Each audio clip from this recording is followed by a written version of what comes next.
Alors on est sur le stand de Inport maintenant et on est avec Terry Inport. Exactement. Ça va bien? Pas chaud. Moi il y avait un produit que je voulais vous présenter, c'était les produits de chez Hive Lightning, c'est le Hornet. C'est un alors, Hornet 200 pour 200 watts, c'est ça? 200 parce qu'on est sur l'équivalent de HMI 200, tout à fait. D'accord. Donc du coup ça tire combien? Ça tire quoi? On est 100, sur 130 150 watts. Et c'est un projecteur RGB. Et en fait, une fois n'est pas coutume, c'est que pour une fois, c'est pas genre un panneau RGB, c'est quelque chose de petit. C'est pas la première fois que Hive présente des produits RGB qui sont directifs comme ça, sur lesquels on peut mettre des barres d'or, on peut mettre des Fresnel. C'est pas la première fois, mais celui-là, c'est le plus puissant. C'est le plus puissant. Donc comme tu disais, on est sur un RGB, oui et non. RGB, c'est une abréviation, mais on est sur un 7 couleurs. Donc tu as 7 différentes LED. Exactement, la LED à l'intérieur elle est recouverte d'une petite bulbe en plastique et à l'intérieur de cette bulbe c'est une matrice de LED. On a 7 LED au total, dont du ambre, du bleu clair, du bleu très foncé, du lime, voilà, c'est une matrice qui nous permet de nous déplacer dans la roue chromatique. D'accord, vous faites plein de couleurs. Mais du coup, alors, c'est quoi? T'as pas genre 7 LED, t'as genre... Il y a plusieurs, tout à fait, il y a plusieurs quantités qui varient en fonction des couleurs pour permettre d'équilibrer, parce que certaines couleurs sont plus ou moins puissantes. Ouais. Et c'est que cette petite matrice-là nous permet d'avoir un équilibre sur toute la palette. Moi j'ai entendu, tu vas me dire si je me trompe, que sous ce petit dôme-là, il y avait 73 LED. Exactement. Et donc du coup, le truc intéressant apparemment de votre éclairage, qui se fait beaucoup chez les RGB, c'est qu'il y a certaines couleurs, comme le bleu, qui se fatiguent un petit peu plus vite. Et vous avez deux types de sondes, de ce que j'ai compris à l'intérieur. Une sonde de température et une sonde qui étudie colorimétrique. Tout à fait. Et donc la température s'assure que les LED ne montent pas trop en température, parce que la température qui flingue un petit peu la LED.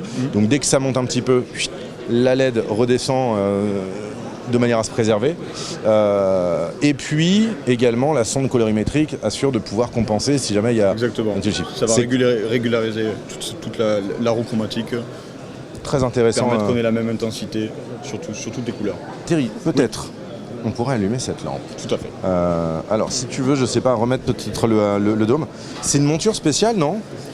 Tout à fait, c'est une monture de chez Hive, ouais. Et compatible avec plusieurs accessoires.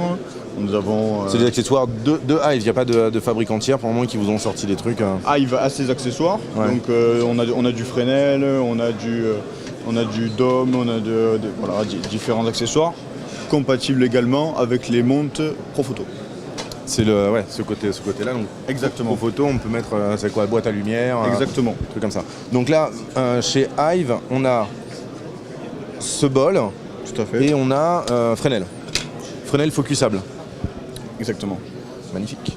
Alors écoute, j'aimerais bien que tu l'allumes et que tu me montres un petit peu ça. Alors déjà au niveau de à l'arrière, là je vois il y a une petite antenne. C'est quoi? C'est du DMX wireless? Tout à fait, c'est le protocole Lumen Radio. Ouais. Donc, nous avons un récepteur intégré directement sur le Hornet. Ok, on peut le contrôler aussi par téléphone.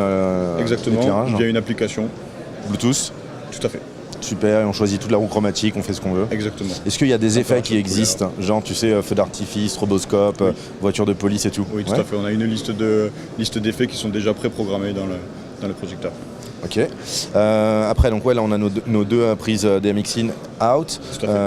Les boutons pour allumer. Éteindre et activer le DMX. Le petit USB qui est là, il sert à quoi, lui? Tout simplement, si nous avons par la suite des évolutions sur le software, ça permettra aux utilisateurs directement de faire les mises à jour et d'éviter de renvoyer le projecteur chez le fournisseur. Ok, donc évolutif, pas mal. Tout à fait. Et après, ici, on a nos petites wheels et l'écran, alors qui paye pas de mine. Hein. À mon avis, il ne doit pas consommer énormément d'électricité, cet écran. Simple, efficace.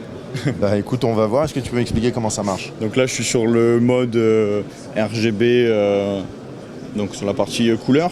Donc on a la saturation, le U, le D pour dimmer et la température de couleur si on est sur la partie blanche. Donc là, je suis en saturation 100%. Donc sur ma roue, je suis complètement sur la partie extrême. Ouais. Et ensuite, je vais pouvoir déplacer mon point dans ma roue.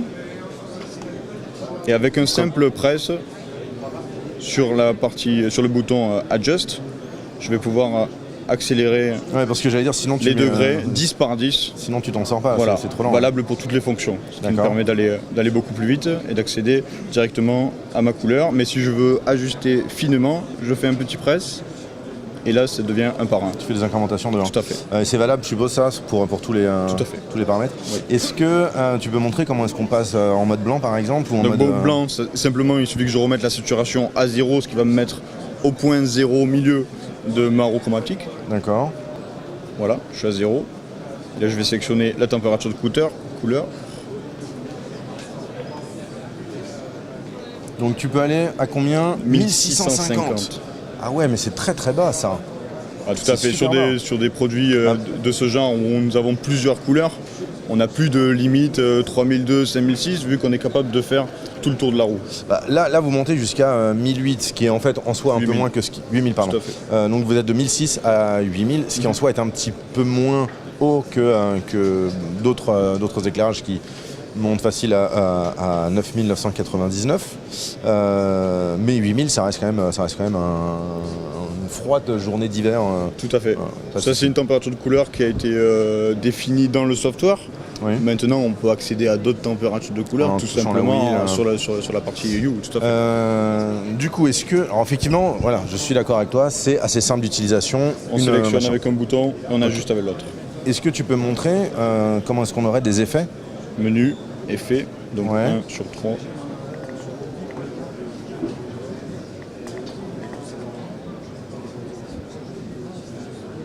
Voilà, donc là on est sur la...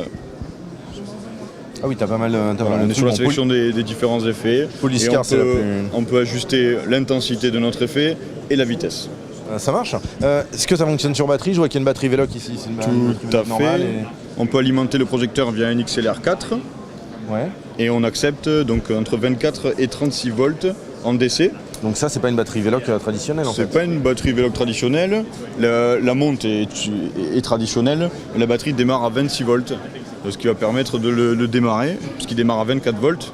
Donc deux possibilités. Soit on met un coupleur de 2 batteries 14 volts pour nous donner du 24 volts. Ouais. Tout à fait, il me semble que Hive a un accessoire pour ça. Ou directement une batterie, là c'est une batterie de chez FX Léon. On est sur une 26 volts, 230 watts et sur 9 ampères. 9 ampères. Waouh, ok. Donc ça va durer combien de temps? Donc on va tourner aux environs d'une heure et demie. Les LED RGB sont connus pour être chers. Tout à fait, Combien coûte cet éclairage? Donc là, le kit comme il est là, hors accessoire Veloc, oui. avec la monture par, nous sommes sur 2000 € hors taxe, prix public. 2000 € hors taxe, ça fait 2004 TTC. Ok, alors effectivement, c'est pas donné. Est-ce qu'on peut envisager que dans le futur, ça puisse être un peu plus abordable? Parce que c'est... Disons que c'est vrai qu'au premier abord, c'est un produit qui n'est pas forcément donné, mais c'est un produit qui va, tout au long des tournages, être assez polyvalent et nous permettre de répondre à pas mal de besoins. On a cité pas mal de fonctions, alimentation sur batterie, Bluetooth sur une application, récepteur intégré Lumen Radio, donc pas besoin de rajouter un boîtier, etc. DMX5 déjà intégré, plusieurs montres, des accessoires de différentes sociétés de location vont pouvoir être compatibles. C'est un produit qui est assez complet. Ouais. Tout à fait. Ok, très bien. Bah écoute, merci beaucoup pour ton temps. C'est très gentil. À bientôt. À bientôt.